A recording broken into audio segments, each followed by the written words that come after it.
Ya ayyuhalladzina amanu idza qila lakum tafassahu fil majalisi fafsahu yafsahillahu alaikum. Kan tafassah, bukan berapat-rapat. Berlonggar-longgarlah. Sehingga makan pete bebas. Mau terap otoi tenanaon. Ngadahar jengkol bebas. Ababna sampai jaraknya segini. Tapi kalau dekat-dekat terganggulah. Nah itu shadaqallah. Bismillahirrahmanirrahim. Assalamualaikum warahmatullahi wabarakatuh. Alhamdulillah wassalatu wassalamu ala Rasulillah. Allahumma sholli ala Muhammad wa ala ali Muhammad. Alhamdulillah kita bertemu kembali di channel Cahaya Hidayah. Nah, teman-teman semuanya, jadi di video kali ini saya akan membahas tentang Bapak Panji Gumilang yang mengatakan tentang sholat soft jarak-jarak. Dan itu ada dalilnya, yaitu beliau mengambil yaitu dari Al-Quran surat Al-Mujadalah ayat 11.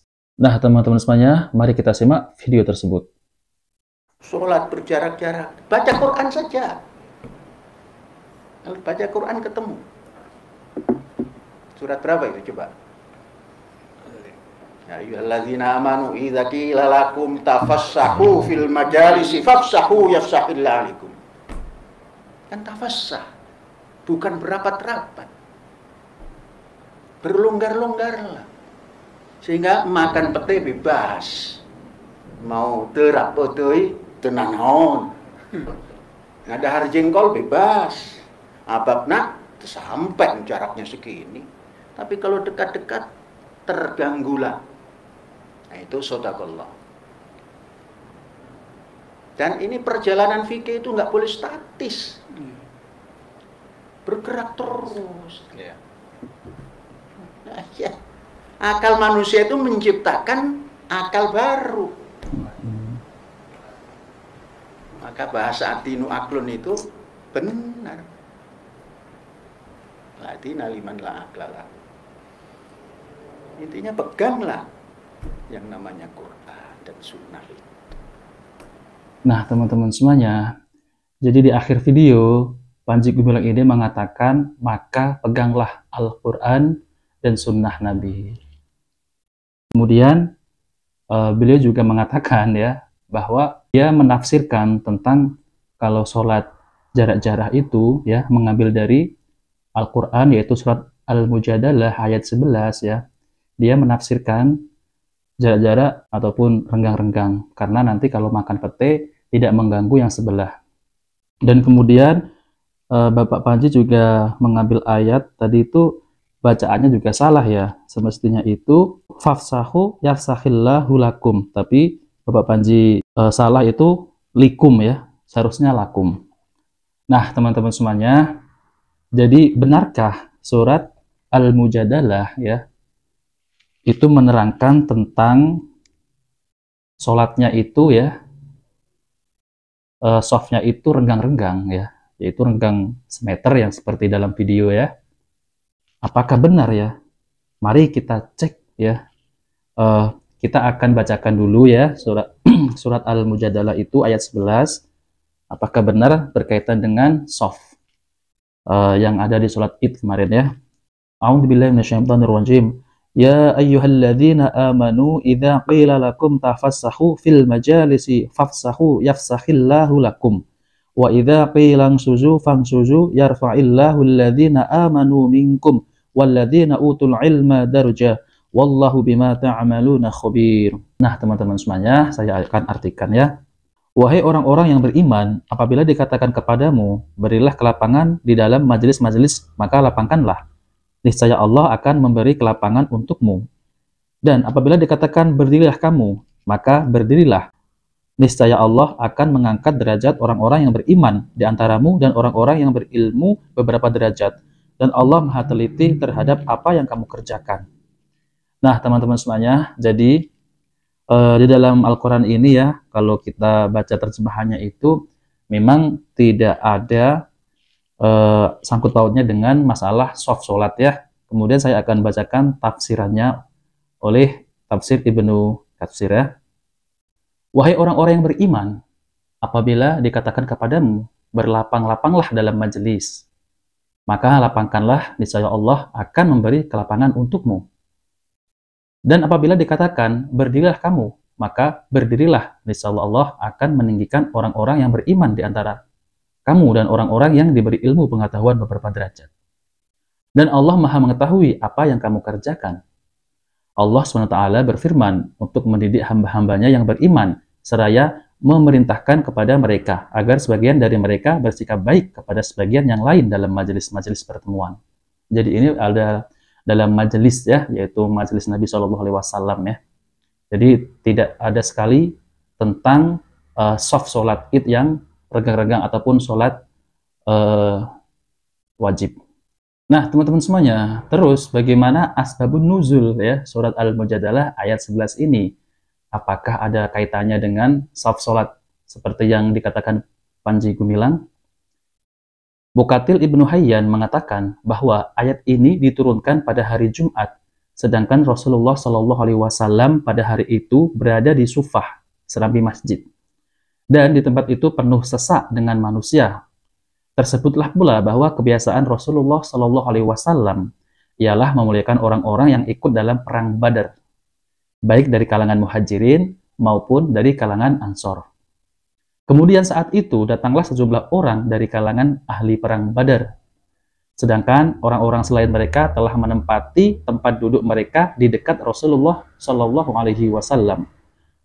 Maka mereka yang baru datang berdiri menghadap kepada Rasulullah dan berkata, "Semoga kesejahteraan terlimpahkan kepada engkau, wahai Nabi Allah, dan juga keberkahannya."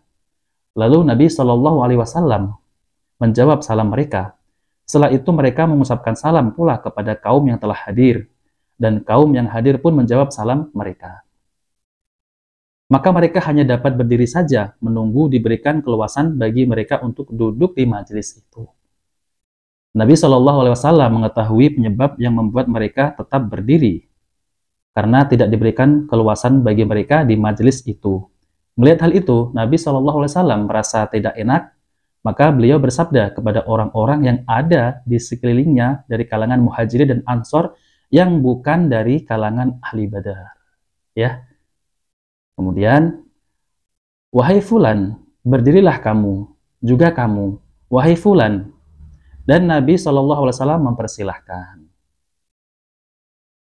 Yaitu Nabi mempersilahkan duduk ya, yaitu yang ahli perang Badar tadi. Dan Nabi SAW mempersilahkan duduk beberapa orang yang tadinya hanya berdiri di hadapannya dari kalangan muhajirin dan ansor ahli Badar, ya kan? Pelakuan itu membuat tidak senang orang-orang yang disuruh bangkit dari tempat duduknya, ya. Dan Nabi SAW mengetahui keadaan ini dari roman muka mereka yang disuruh beranjak dari tempat duduk, ya. Kemudian, maka orang-orang munafik ya memberikan tanggapan mereka, "Bukankah kalian menganggap teman kalian ini berlaku adil ya di antara sesama manusia?" Jadi orang munafik ini berbicara kepada yang ada di majelis itu, maksudnya apakah Rasulullah ini berlaku adil? Ya. Kemudian, "Demi Allah kami memandangnya tidak adil terhadap mereka. Sesungguhnya suatu kaum telah mengambil tempat duduk mereka di dekat Nabi mereka karena mereka suka berada di dekat Nabinya. Tetapi Nabi mereka menyuruh mereka beranjak dari tempat duduknya dan mempersilahkan duduk di tempat mereka orang-orang yang datang terlambat. Maka telah sampai kepada kami suatu berita bahwa Rasulullah SAW bersabda, semoga Allah mengasihani seorang yang memberikan keluasan tempat duduk bagi saudaranya. Maka sejak itu mereka bergegas meluaskan tempat duduk buat saudara mereka. Dan turunlah ayat ini di hari Jumat.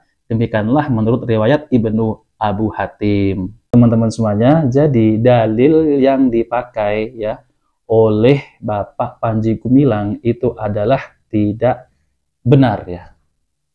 Al-Qur'annya benar, tapi mencomot Al-Qur'an dan mencocokkan tentang sholat id yang renggang-renggang tadi ya. Alasannya nanti kalau makan pete tidak bau, makan jengkol ya, rokok ya. Nah, seperti itu ya. Ini adalah pemahaman yang menyimpang ya. Dan Bapak Panji Gumilang juga mengatakan bahwa kita harus berpikiran baru ya. Baru dalam hal apa? Baru dalam hal agama seperti ini. Itu adalah bid'ah ya kalau seperti itu. Karena ayatnya sudah jelas ya, terjemahannya juga jelas, asbabun nuzulnya juga jelas. Bahwa ayat tersebut itu tidak ada kaitannya dengan sholat yang renggang-renggang. Jadi Nabi Shallallahu Alaihi Wasallam itu menyuruh untuk merapatkan shaf, ya, bukan untuk berenggang-renggang. Nah inilah ya teman-teman semuanya, kok masih ada ya, nggak ada yang membantah hal seperti ini ya. Panji Gumilang ini menafsirkan sesuai pemikiran sendiri, dan ini bahaya ya, ini sangat bahaya. Karena kalau menafsirkan dengan pemikiran sendiri ya, tidak menafsirkan para ulama ya, para orang-orang terdahulu, para salafus soleh, nanti kita akan tersesat. Ini sangat bahaya ya. Dan semua fikih ini sudah dijelaskan ya, 4 mazhab sudah menjelaskan tentang masalah fikih sholat berjamaah ya. Jadi tidak ada mazhab baru, mazhab Bung Karno lah, mazhab Bapak Soeharto lah, jadi tidak ada ya. Jadi yang ada itu mazhab Imam Malik ya, Imam Syafi'i, Imam Abu Hanifah, dan Imam Hambali. Jadi tidak ada mazhab baru ya.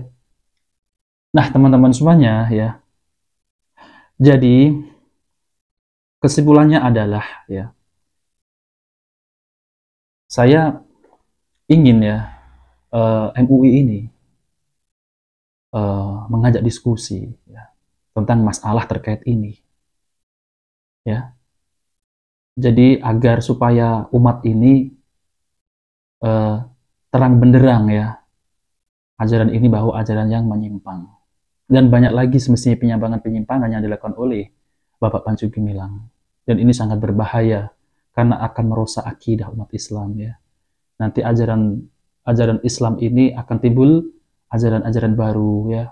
Nanti perempuan bisa jadi imam ya, bisa menjadi khotib khutbah Jumat ya. Ini sangat berbahaya. Kemudian nanti akan bercampur ya sholat perempuan, jadi akan disetarakan ya seperti ibadahnya orang-orang Kristen yaitu di gereja. Ini sangat berbahaya ya. Jadi saya mohon kepada MUI untuk mengajak diskusi lah ya, ngopi itu ya, tentang ajaran Bapak Panji Gumilang.